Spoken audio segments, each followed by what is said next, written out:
What's going on YouTube? My name is TheCrippers and today we are playing some Gears of War 3 beta. Well, technically we're not playing it since the beta's over, but we're watching some Gears of War 3 beta gameplay. This was in fact my second game ever. I apologise on this being late because, well, I tried commentating over this a while ago and I just couldn't, for some reason, I just couldn't speak at all. For whatever reason, I was just messing up my commentary and it was pretty awful. So I want to give my views and opinion on Gears of War 3 and how it's looking at the moment and how I think the final product should be. It's a good game. It's definitely a good game, but the huge thing that I don't like is it's the route that shooters are now wanting to take, and I'm not sure why, but they're going down the customization route. So, I mean, in Gears of War 1, you know, everyone started off with the same 4 weapons: Lancer, shotgun, you know, or the Nasher shotgun, the pistol, and the smoke grenade. Now you have, you know, they introduced the hammer burst as one choice in Gears of War 2, which is fine. You know, that works. You know, it wasn't too much different from the Lancer. Both had their strengths, both had their weaknesses, so it worked well. Whereas I think they've gone a little bit overboard now in Gears of War 3. You know, you've got 3 weapons at the start to choose from now for your primary. So you've got Hammer Burst, Lancer, and then the Retro Lancer. I think the Retro Lancer is too powerful. It's too powerful. You know, people say, well, it's hard to control, it's inaccurate. No, it's not. It's not hard to control at all.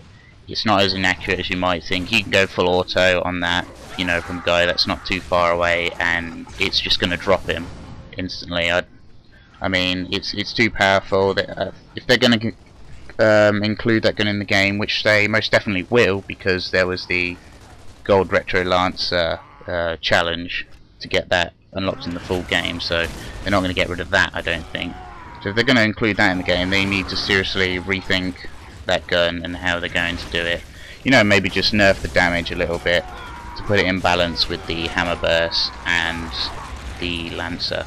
Because, I mean, I think it takes, I don't know how many bullets are in the Hammer Burst, but probably about 3 or 4 bullets left in the Hammer Burst. If you make every bullet hit, then the person will go down. So it's very hard to drop a person with just one clip of the Hammer Burst. You know, your aim has got to be on point. So, and the Retro Lancer, you know, you can drop a guy in about half a clip, which is, you know, it's silly. It's so silly. Same with the shotguns. You know, the Nasher shotgun was fine. There was nothing wrong with the Nasher shotgun. You know, it was perfect at whatever doing. And then they introduced the sword off. Now I have a big issue with the sword off. I think it is the most imbalanced gun ever. I mean, the one-shot range on the sword off is the same as the one-shot range on the Nasher, but you know, the sword off can one-shot a little bit further away. So, I've not seen anyone use a Nasher at, say, the range that it can be used, because at this range now that's on the screen, you know, it's worthless at that range. There's no point, and that's the only advantage it has over the sword off. But you know, the advantage is so small, I don't see the point in using it like that at all. And so, you know, people can run around with the sword off, or, well, they don't even run around, they just wait around a corner, you walk around, bang, you're dead, you know, no chance. Whereas with the Nasher, you know, you might survive if they had a Nasher. So I hopefully, you know, they probably won't, but I'd like to see that completely removed from the game. I don't think it has a place. If they're gonna do it, it's got to be nerfed in some way. It's too powerful. I don't like it. I mean, you know, you guys might disagree, but from what I've seen, I think most of my deaths are by a sword-off shotgun, you know. Especially the amount of multi-kills you can hit with it as well. I mean, what I've seen a guy hit quad with it, which is, you know, oh, come on, that's ridiculous. It's too powerful, absolutely too powerful. You know, I mean, the team that obviously got hit by the quad, you know, they were a bunch of muppets, but still, I mean, the ability for the gun to do that, it's wrong. The other major difference that they've done is probably the sniper rifle. I think they've done the sniper rifle pretty damn good. I'd say it's my favourite out of all the Gears of War games, the sniping on this. I think they've done that well.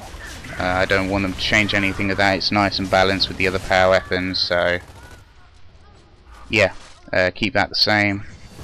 But yeah, my biggest issue is just they've introduced this customization, and to me Gears of War has always been sort of what they call an old school type of game where, you know, you got to rush for the weapons, you got to pick them up, you got to control them, you know, time them when they're going to come back and all that. And I think that's how it should stay. I don't think there should be customization really. You know, I mean, it's not my decision.